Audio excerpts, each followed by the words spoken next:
Long, long ago, a tiny hamlet known as Kamiki lay nestled in a grove of proud and beautiful cherry blossoms.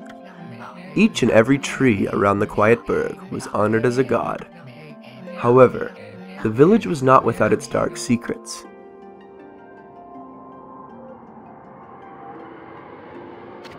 To satiate the appetite of Orochi, a fearsome cave-dwelling beast, a young maiden was offered as a sacrifice at the annual festival. With a body like a mountain and 8 heads mounted on necks the size of tree trunks, its blood-red eyes alone were said to curse anyone who gazed into them. No one dared disobey the horrific beast.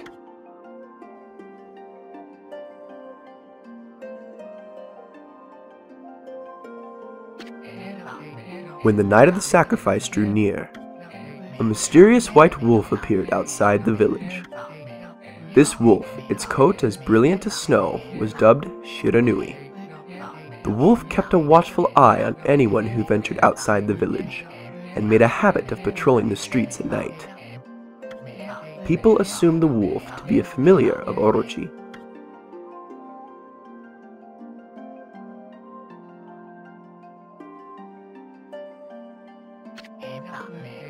One villager took it upon himself to face the fearsome Shiranui. The warrior Nagi attempted many times to challenge the wolf, but his attempts were thwarted by Shiranui's swift movements.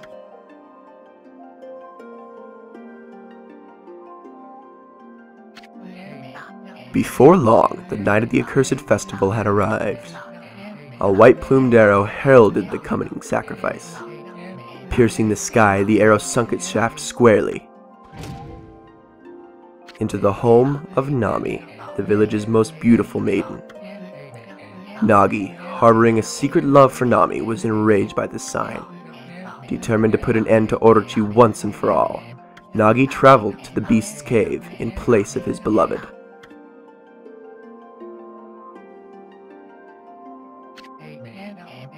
The Moon Cave, a place as dark as evil itself, served as Orochi's home.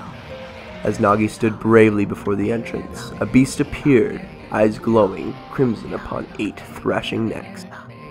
Orochi stood tall before him, anxious for another sacrifice. Nagi leapt with incredible grace, swinging his blade valiantly. On and on he sliced, well into the moonless night. But Orochi's hide was like steel, the blade left nary a scratch.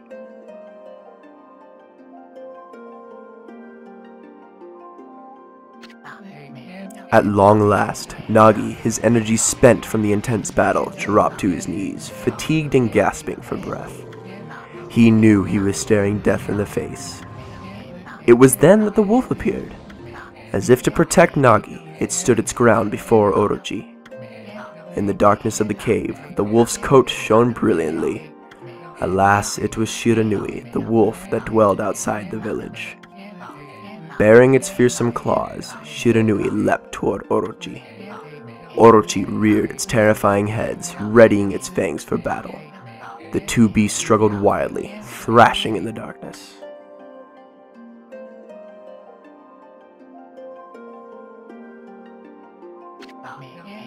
Mysterious and terrifying, the spectacle continued. Shiranui summoned gusts of divine wind to counter Orochi's flames.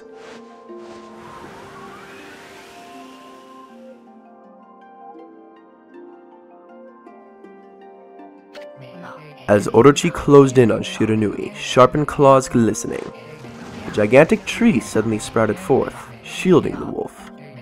Shiranui fought gallantly to gain the upper hand. However, Orochi, protected by a mystical power, was not easily bested. Shiranui, covered in gashes, majestic coat dyed crimson, stood exhausted before the mighty Orochi.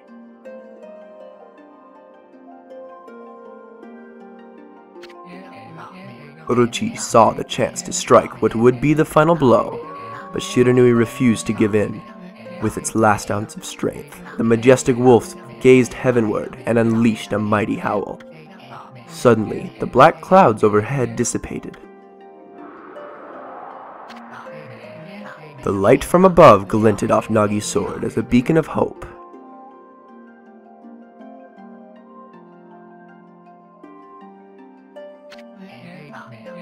Guided by his sword, Nagi, who had been taking shelter in the shadows, stood proudly to face his adversary.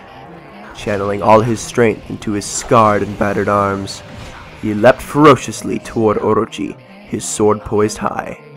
The golden sword danced in his hands like a puppet on a string. One by one, Orochi's fearsome heads separated from their owner.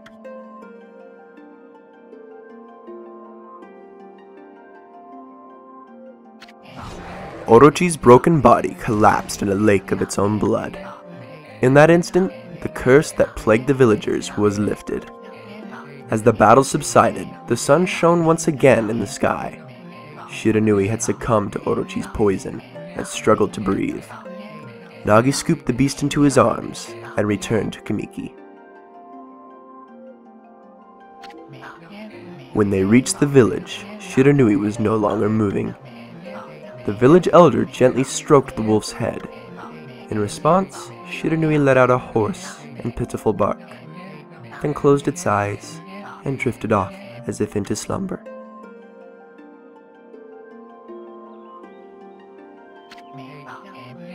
Peace had at last returned to Kamiki village.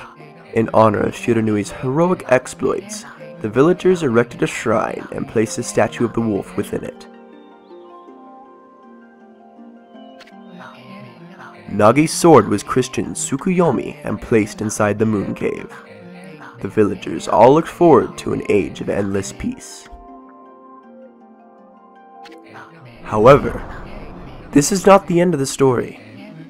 There is more to this tale than most people know. 100 years had passed since Nagi and Shiranui's heroic exploits. It happened so quickly that no one in the village even took notice.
A horrible tragedy suddenly swept over the land.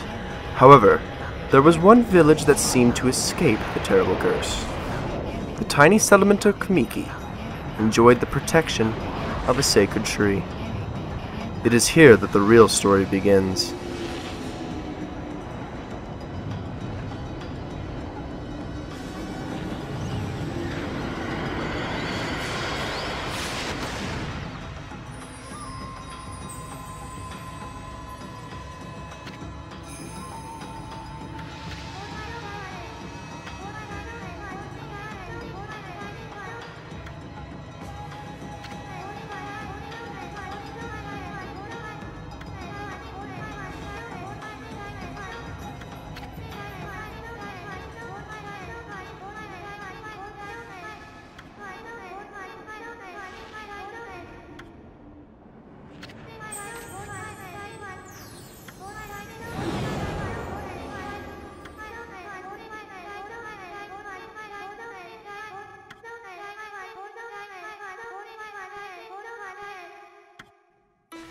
Ladies and gentlemen, this is the Squirtle King, welcoming you to a brand new Let's Play. And meet the great Ōkami Amaterasu. Goddess of the Sun, protagonist of the greatest game ever made. And here we go. Ah, such divine white light, such beauty and grace. The only one capable of such a wondrous spectacle is none other than our mother and the origin of all that is good, Amaterasu. I don't know why I threw good in there. They say that later. How delightful to see that the savior whose brave sacrifice stood away the evil demon so many years ago has not changed one bit. Also, I was a little bit distracted while reading that text there because, unfortunately, I just got a nice shot of Saki's bare butt in my face throughout reading that. But anyways, ladies and gentlemen, this game. Don't even get me started on this one. Don't worry, we'll have tons of episodes to talk about it all. But for now, we got story. You can read the text. If you don't want to care to listen to me, just mute me. I don't care. But I'm just going to talk about this game for a little bit. Okami came out in 2006. It was created by Clover Studios. It was kind of a last-ditch effort by the company. They were a subsidiary of Capcom. They had already made the Beautiful Joe games, and they were working on God Hand, which actually got released after this, but it wasn't supposed to be a big project like this one was. Unfortunately, this game was marketed incredibly poorly, and as a result, it caused Clover to go under. However, the company mostly reformed into a new company now known as Platinum Games. Anyway, off to a different note. I don't know how she's popping that out of her breasts, but whatever. What on earth? Indeed. Hello there. Again, excuse me, has this happened before? Goodness, I don't even want to know. Ow, ow, ow, ow. Are you nuts? Boy, for a little thing, you sure make a big fuss. I was just trying to make the conversation a little more interesting. That's all. Sad that I actually know the text before it pops up, for the most part. Are you napping in my clothes again, Bug? Bug, I told you 1,000 times not to call me that. I'm a wandering artist. The name's Isun. Wandering artist, Isun. He gets a little introduction. That's cute. I also love his theme music. I'll show you just how great I am, and it won't be long till you're bowing before my great brush. And here we go. And oh man, that's actually a pretty good drawing. Quite the bust on that picture, though, I gotta say. Well, what do you think? Even cuter than the real thing, no? Aw, Sakuya, you should be flattered and or ticked off at the same time. What's with you, Furball? You look kinda down on the dumps. Actually, you look kinda familiar. Got it! You look just like that statue of Shiranui. And the end of him. No, I'm kidding. Whoa, what do you think you're doing? Are you crazy? A handsome guy like me should never be covered in wolf slobber. You'll regret wrestling with the great Isun. Don't make me use my prize sword Denkomato against you. I don't know why they bold that text, because that text really doesn't mean a lot. Anyways, things are getting heavy. What's the growling sound? Why is it so dark anyway? Oh, great god Amaterasu. I've used all the power I have to protect Kamiki Village. The village lives on. Their spirits lie encased in my fruit. Cut it free, and the village will be reborn. I trust in you. I know that you will lead us down the right path. Only your awesome power can restore life to the world. So the trees return to normal. That Sakuya girl sure said some weird stuff. The villagers' spirits are being kept inside the fruit? That's the fruit. That girl said that if you cut it down, the village will be restored. But it's awfully high up. If you don't use some kind of special power, now this should be bolded because it's an important thing, okay? As you will find out in the coming episodes. And yes, Isun, I agree, a lot can happen while you are taking a nap.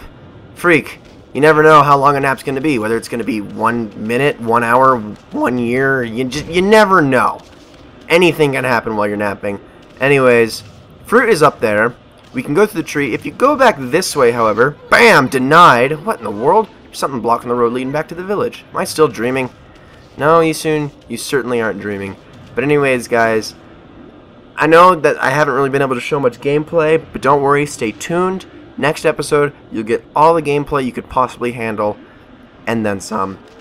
Because next episode is unfortunately going to be, although quite necessary, the tutorial episode. Anyways, guys, this has been the Squirtle King. I hope you enjoyed this episode of Let's Play Okami very much. I hope you enjoy what's to come, and you're excited for it all. We have a very long road ahead of us, and it's going to be a great one. See you guys in the next one.